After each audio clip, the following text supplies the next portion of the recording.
You just got pwned, pwned, pwned, pwned. Got pwned, pwned. Blah, blah, blah, blah, blah. You just got owned.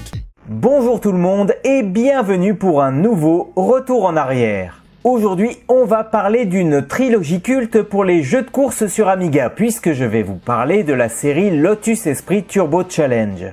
Voici les fous du volant dans leur éternelle poursuite.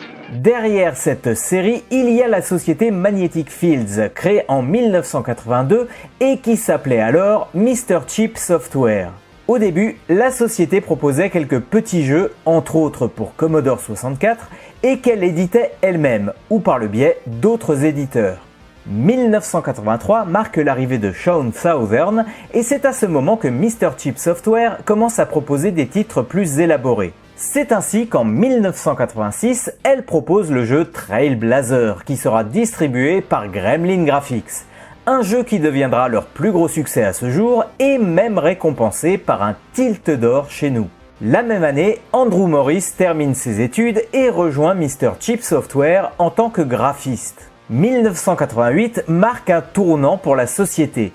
Elle change de nom et devient Magnetic Fields et décide d'abandonner progressivement le marché des micros 8 bits au profit des micros 16 bits. Le premier jeu à sortir pour ce nouveau marché est le jeu Super Scramble Simulator, qui sortira sur Amiga et Atari ST, un jeu qui recevra un accueil positif. Suite à cela, le développement d'un nouveau jeu de course sur Amiga commence avec Southern et Morris aux commandes. Mais voici qu'arrive en vrombissant la turbo terrifique. Plus on a de roues, mieux on roule, n'est-ce pas? L'idée était de proposer un titre qui reprendrait les codes de jeux tels que Final Lap ou Outrun, mais qui serait totalement original et exclusif au micro. Mieux encore, ce titre allait proposer un jeu à deux simultanément via un écran splitté, chose rare à l'époque et encore plus sur micro. En 1990, les constructeurs automobiles sont rarement associés à des jeux vidéo.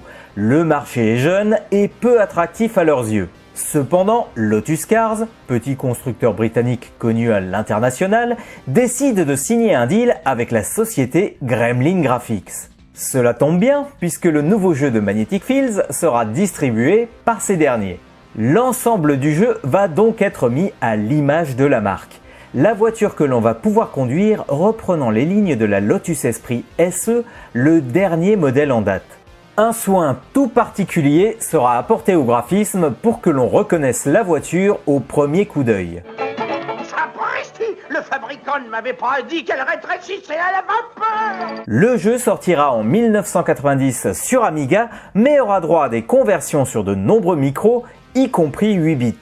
On participe à un championnat dans des courses où le but est d'arriver le premier. Mais il faudra bien gérer car des arrêts au stand seront nécessaires pour refaire le plein. N'ayant pas de licence F1 officielle, nos adversaires portent des noms détournés, mais suffisamment clairs pour les reconnaître, à l'image de Ayrton Sendup ou Alain Phosphate.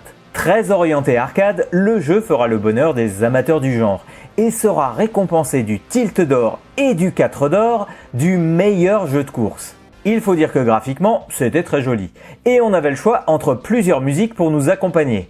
Un vrai régal. Seul petit reproche que je ferais, cet écran splitté en permanence, y compris lorsqu'on joue à un seul joueur.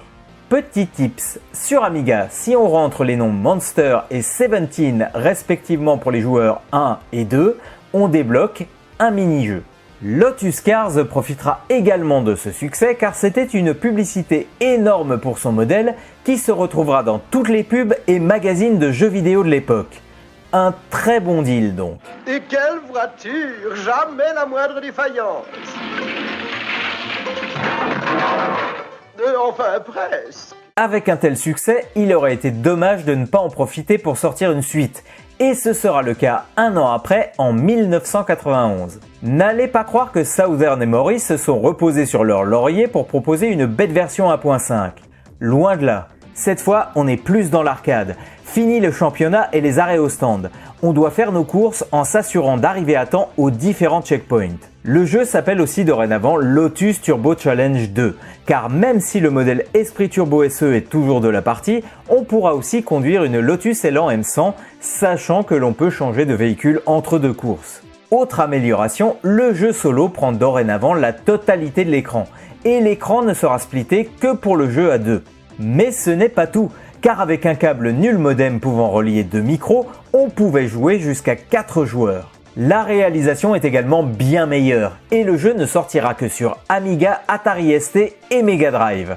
Pour cette dernière, le nom sera simplement Lotus Turbo Challenge. Petit regret tout de même, on n'a plus de choix de musique et on devra se contenter de bruitage durant les courses. Inutile de préciser que le jeu sera encore une fois un succès critique et public. Nouveau petit tips pour la version micro. Si vous saisissez DUX, D-U-X, comme mot de passe au lieu d'un code de niveau, vous aurez droit à un nouveau mini-jeu. Fais clap, fais mal, tu faire clap à la fin. Je voulons, clap-moi.